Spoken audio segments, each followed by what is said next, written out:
All right, here's our heater core. This is the part that's in our dashboard. It's basically a little radiator. Instead of the air blowing the heat into the atmosphere, the air from your blower motor blows the heat to you, so you feel warm.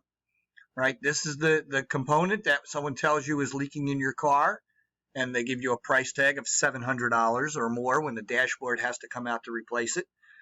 And it's exactly that, a little radiator. Now, you have to be careful because these long pipes on some cars are plastic. And if you pull on that heater hose that goes to it too hard, you'll snap it off. And if you do that, guess what? You're replacing it. Right? So it lives up in your dashboard over here. And the feed pipe, once again, notice, right? The feed pipe is at the top and the return line's at the bottom. They're not going to fight gravity when they do these things. So just keep in mind it's built into the design, right? And that lives up inside your dashboard. Now, naturally, if they get clogged up, no heat. Right? So here's where I was talking about before. You have a transmission cooler that's sometimes located in the radiator. So you'll see here is a downflow radiator, and it's in the bottom tank. Here's a cross-flow radiator, and it's in the tank with the lower radiator hose. So it comes in here, and it comes out here cool, and it's used to cool down the temperatures of the transmission fluid too, and return back. If we take the tank off, you'll see it inside. Right? Here's what it looks like. And once again, the heat radiates to the fins, the high points of that, and get carried away by the coolant. Over here is an external transmission cooler, right, where it's not even in the radiator. My intention with my Corvette, I'm noticing that it has an interesting way of dealing or having heat within the engine, and I'm starting to realize that I think it's the transmission cooler in the tank that's adding heat to my car rather than taking it away. So I am going to do away with this inside one, and I'm going to install one of these external ones and see if the temperature inside my car changes dramatically. My gut feeling says it will. Right? We have cooling fans. Now, this is a hydrostatic fan clutch. If we look inside, we see that we have a temperature, a bimetal spring here. And we have some stuff that talks about flow, which means there's oil inside here. So inside this, you can see there's a valve, right? It's called a slide valve. There's oil in here that causes this fan to be real stiff when it's cold. That kind of holds it back, right? It causes drag, but it holds the temperature control back, allowing it to warm up.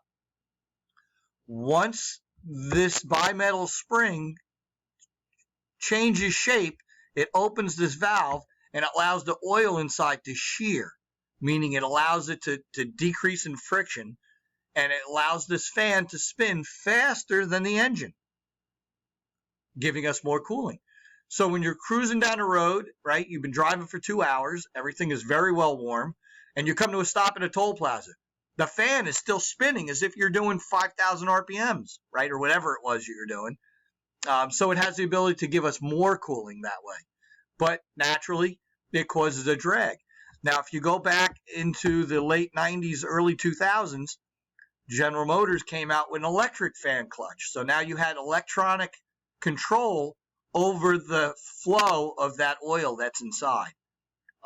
Many of those went bad, where a car would be warm, a Chevy Trailblazer or an Oldsmobile Bravada, and the thing sounds like it's a boat because the fan is fully stiffened up and locked up when the car is fully warmed up. It causes tremendous drag. Naturally, then we have electric fans, and most cars have electric fans.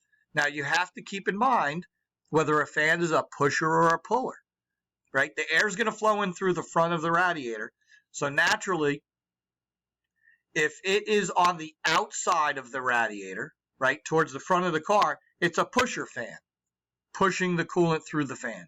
If it's on the inside of that radiator, on the engine side, then it's a puller fan because it's trying to pull the air through. If you are someone who decides to do, your own custom thing, and you put the wrong fan on the wrong side, you are going to cause an overheat. because now you're sitting down and you're keeping the heat in the fan rather than drawing it out. So be very aware of whether it's a pusher or puller fan if you're building something. Right, here's some thermostats. Now, you're going to see thermostats in a second, but a couple things I wanted to show you. Right, so inside here, you see this little jiggly thing. That's what it's called, the jiggly thing. Well, the jiggly thing allows air to pass by and get air out of an engine. So whenever you have a jiggly thing in a thermostat, this is upside down, just so you know. A jiggly thing always goes to the highest part. So if it has the ability to rotate, turn it until the jiggly thing is at the highest part, because that's how air is going to travel. This one is an electric thermostat. I have one of these in my Mini. It looks very different than this one, but still, the computer can control when that opens and closes. It's not relying just on a mechanical prospect. And notice, it doesn't have a jiggly thing, but it's got a little hole in here to allow that air to pass through. I've always had Chevy V8 engines, and I've drilled holes, small holes in the thermostat to allow the air to get past. Just helps you bleed the air out that much quicker. Right, so now look at the pieces here. Right, so here we got a thermostat. You can see it. Here's a bypass port. Here's the coolant flow. When the thermostat is closed, this is closed. No flow back to the radiator. The coolant just goes through the bypass and acts like I explained earlier. When the thermostat opens up, blocks the bypass port, and now the coolant can flow back like this. Right? So how it operates. Well, notice right here you have what's called a wax pellet. Right? And it's inside this part right here. It's a wax pellet hooked to this linkage. So as the engine warms, heat swells the heat sensor, which is an encapsulated wax-based plastic pellet on the engine side of the thermostatic valve. A mechanical link to the heat sensor opens the thermostat.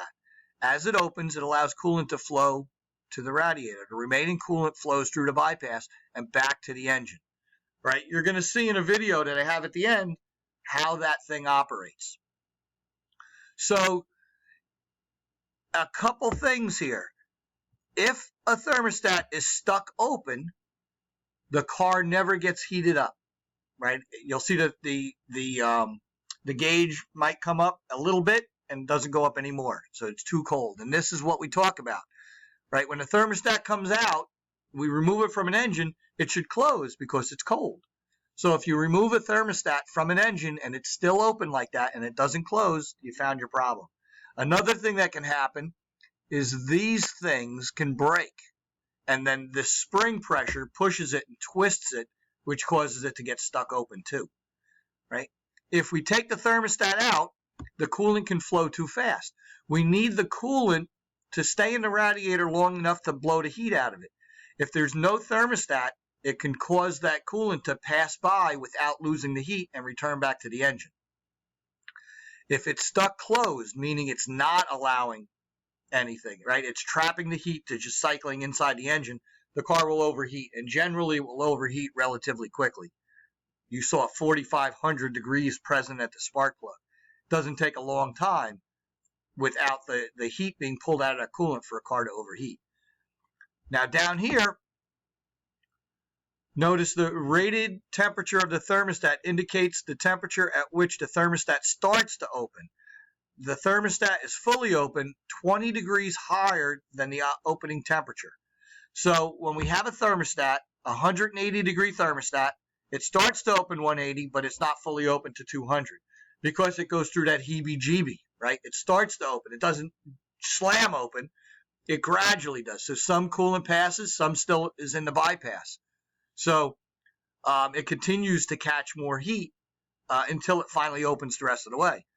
195 degree thermostat starts to open at 195 and is fully open at 215.